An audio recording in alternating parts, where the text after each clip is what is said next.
I'm very happy to be here as a teacher.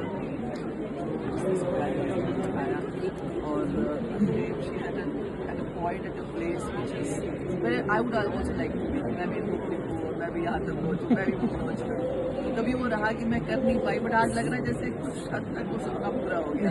मैंने नहीं किया, दूसरा नहीं किया, but that's so wonderful। मैं ये कह रही थी एज अ टीचर, कई बार आपको लगता है कि मेरी जो आप काम कर रहे हैं ना वो वर्थलेस रहा है, इट हैज़ नहीं, पता नहीं कितना बच्चा बेनिफिट करते हैं कि नहीं करते। और फिर एक स्टूडेंट आ जाता है पूजा जैसा, उसको देख के लगता है कि शायद आपकी जर्नी सही थी, शायद आपने कुछ सही किया होगा इसी कारण। और बच्चा आपको इतने सालों बाद भी याद करके उस मोमेंट में, जो मोमेंट उसके लिए बहुत ही ब्राइट का है, वो चाहता है कि वो आपके साथ स्पेंड करे। और it's a very big thing for me. और the most important thing is कि एक ऐसे टॉपिक के ऊपर लिखना उसकी नीड सोसाइटी में, पूरे वर्ल्ड में भी है। I have travelled around the world and I can tell you that women empowerment is still at its very initial stages. चाहे आप अमेरिका देख लें, यूरोप देख लें, जो 100% एम्पावरमेंट की बात करते हैं ना, वो अभी तक भी कहीं पहुंची नहीं है। और इंडिया तो आप सोचो बिल्कुल ही बहुत ही पीछे रहा है। इस तरह के एफर्ट्स की बहुत ज़्यादा ज़रूरत है।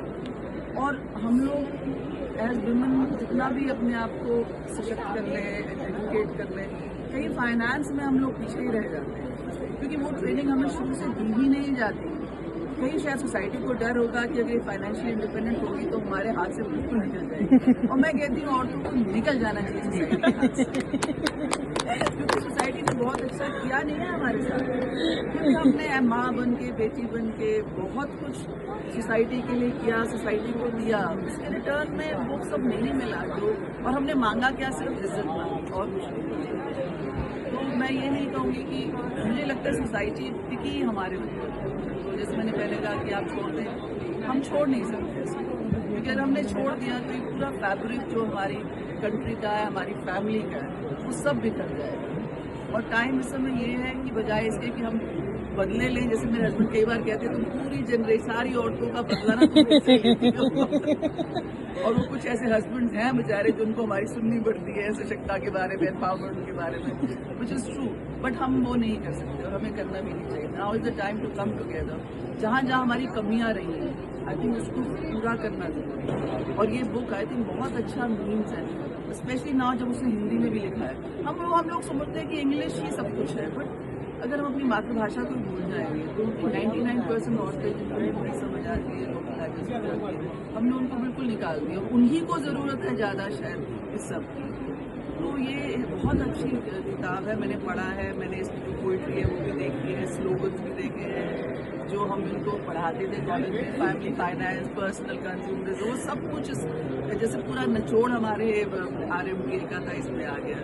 तो it's so nice to know कि जो इसने तब पढ़ा था वो अभी तक वो यूज़ कर रही है, even till now she remembers. So I am personally very very proud of her. It's a very proud moment for me as a teacher. मतलब मुझे लग रहा है कि शायद मैं भी कहीं पहुंच गई। So thank you Pooja, thanks a lot and I wish you all the best. मैं ये चाहूँगी कि तुम ऐसे ही लिखती रहो, इन्हीं टॉपिक्स पे लिखती रहो और सबको आगे लेके एक साथ। Thanks a lot. और सारी फैमिलीज को, आपके फादर को, हस्बैंड को, आपके स्पाउस को, behind every successful is a man also. तो उनको भी बहुत बहुत मुबारक हो। All the best to you.